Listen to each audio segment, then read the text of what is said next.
I was still pretty shook up from the last level when I started Trance. Trance's map did nothing to ease the tension. As for how to describe it, have you ever heard the theme from Videodrome? That's the closest thing I think I can compare it to. I checked to see who the new monster was, and it was Orga, a monster who didn't make his film debut until 2000, appearing in a game in 1988. So much for my theories about Titanosaurus and Biolante. There's no way this game was made in 1988. Those guys at Toho may be smart, but I'm sure they couldn't see that far into the future. If they could, they never would have gave Roland Emmerich the rights to make a Godzilla movie. No, this had to be a hack of some kind, which opened up even more questions. Who made this hack? When? How? And most importantly, why? The why was the question that bothered me the most. My immediate assumption was to think Billy did this to pull a joke on me. But that couldn't be right either. Billy didn't know how to make a ROM hack. And if he did, he'd probably do something stupid like replace the monsters with crudely drawn genitalia. Unless Billy had an amazing game editing skills and a serious dark streak to his imagination that he never told me about. He couldn't have made this. Is it even possible to put a hacked ROM into a cartridge? Aside from that, my eyes were drawn to a new icon, a question mark. I was curious as to what it did.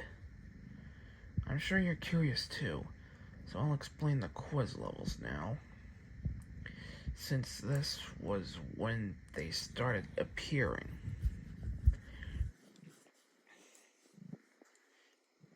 There was one of these per map from here on,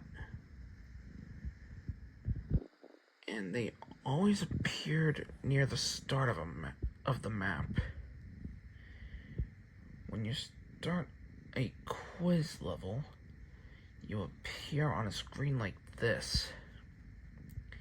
As you can see,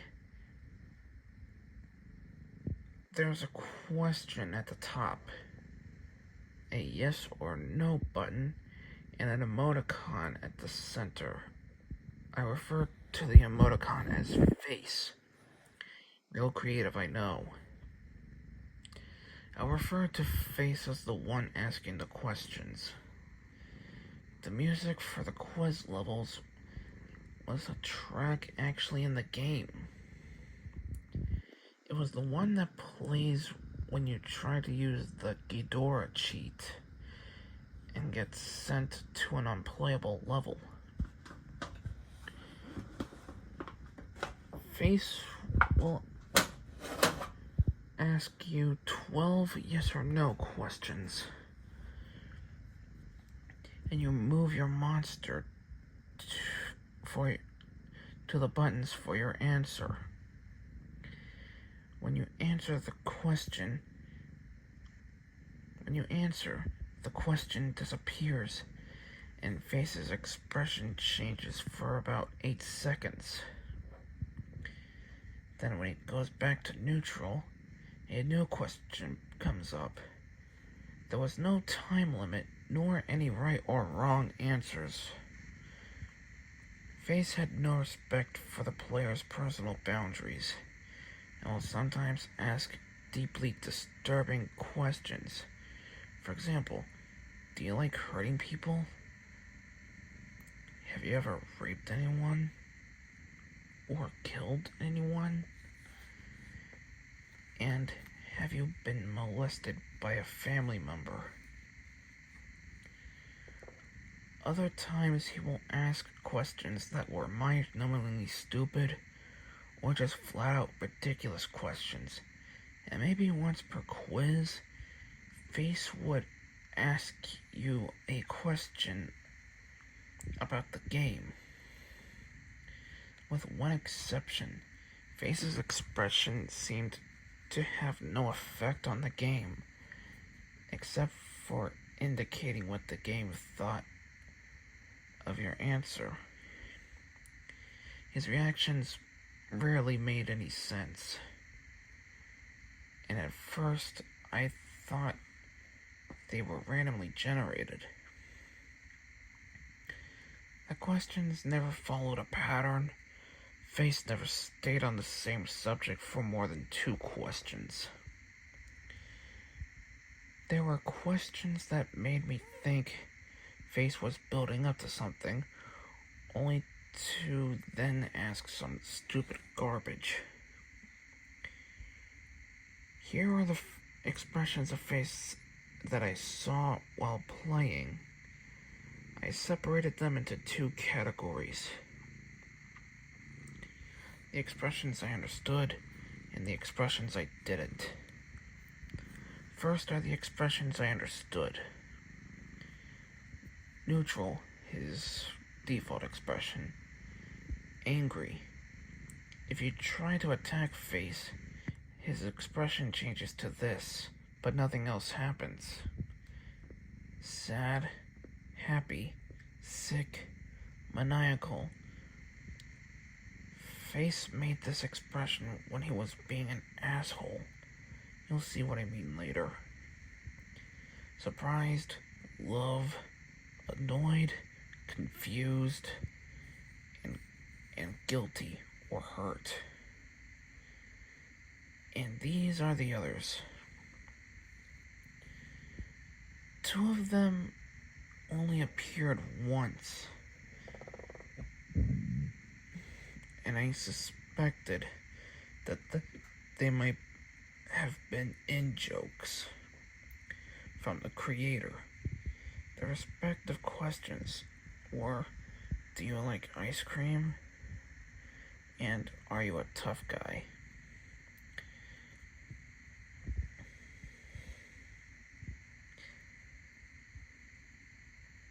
As for the questions in the first quiz, luckily I had a notepad and pen handy. I had problems remembering things, so I often carry one around to jot things down. And sometimes I doodle in it when I'm bored. So when the first quiz started, I thought I'd record what happened. I'm glad I did. Here are the first series of questions, my answers, and Face's reaction. Do you like the game? Yes. Happy. Are you afraid? Yes. Surprised. Are you over 18? Yes. Weird face number 5. Do birds have teeth? No. Love. Is peanut butter good? No. Sick. Does the moon rotate? Yes. Weird face number 11. Have you had a job? Yes. Confused. Do you like hurting people? No. Annoyed. Is the sun hot? Yes. Sad. Do you like dogs? Yes. Happy. Is the president good? Yes. Weird face number 3. Does your dog like the president? No. Angry. Now that I've explained that, time for the gameplay. After the quiz level, I tried the green temple icon first. Wow. Maybe this is why the game was so weird. One of the designers was clearly drugged out of his mind. Jokes aside, I was quite impressed by the graphics of this level. As disorientating as they were,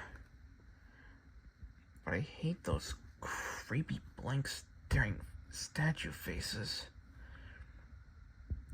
The music had a hypnotic Indian techno vibe to it. There were 2 new enemies in this level. A flying ghost type thing with a trunk, and a bat with a horse skull for a face. They appear at random, but I was lucky enough to get a screen cap of them both. Then I proceeded to a blue mountain level, expecting another nice calm stroll. I took my time walking through and was completely taken by surprise when this happened. Not Mogira came speeding towards me and took off quite a bit of health with his tentacle screws.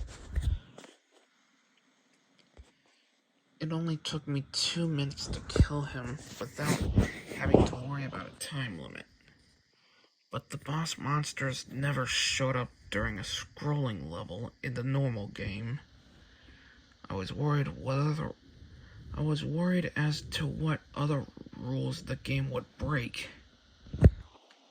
After another Blue Mountains stage, it was time to fight Not Varen, whose replacement was one of the most bizarre things in the game. This strange creature attacks you by kicking, and also opening up its chest to fire and firing heat-seeking missiles. I still don't get it. The missiles were sometimes a pain to deal with, but I found out you could tail whip them out of the way. Not Varen was probably the easiest of the monster replacements. The same could not be said for Not Hedora. Apparently the source of the horse bats, Not Hedora, was the most aggravatingly difficult monster to fight yet. Mostly because his special ability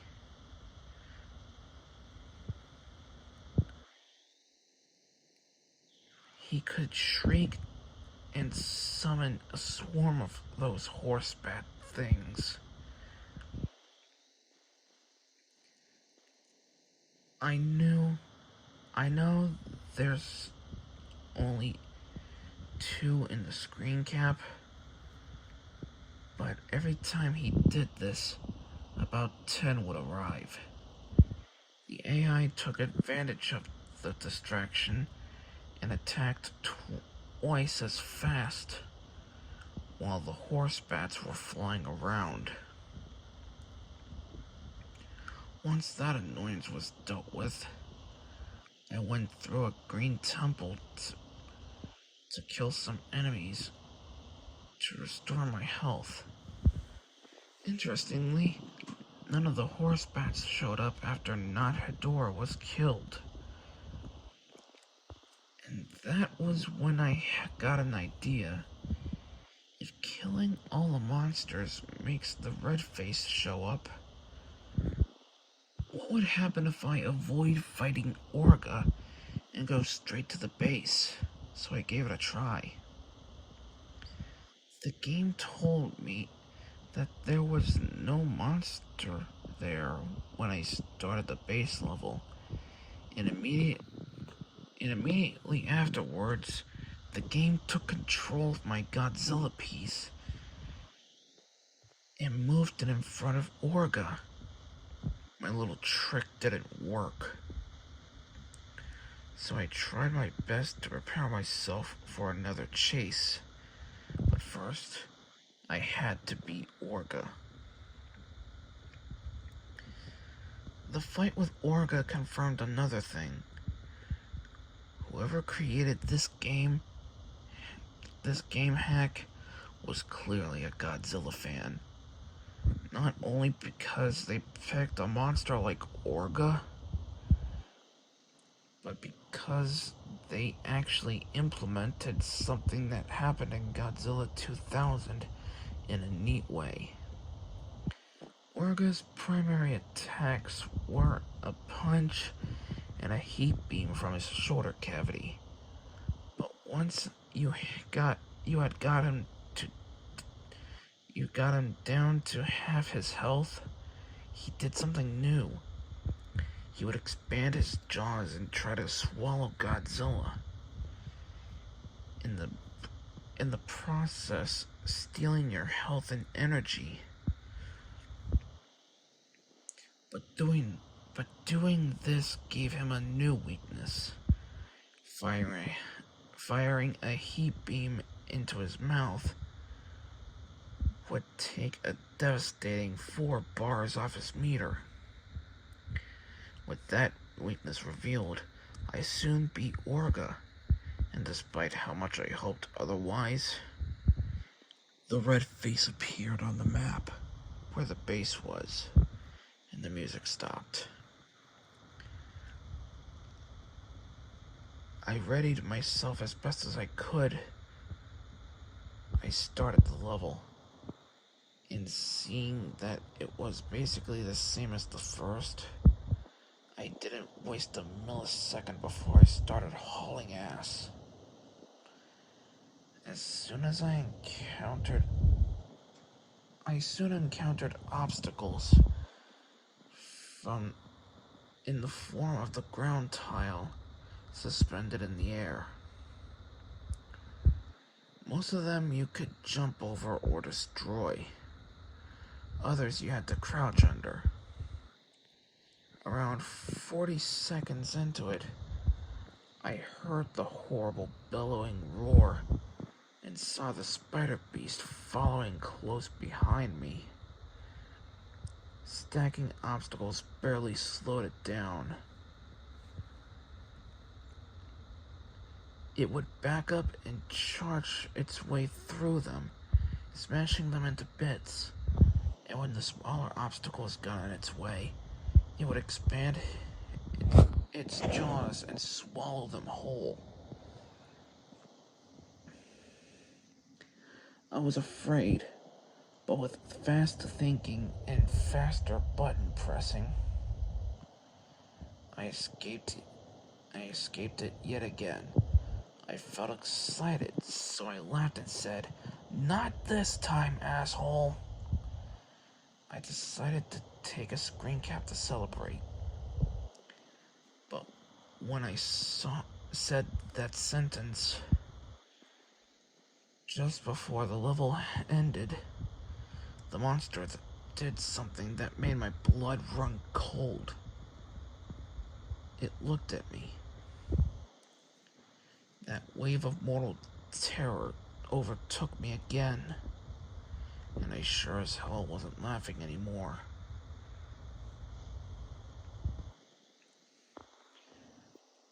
I took another screen cap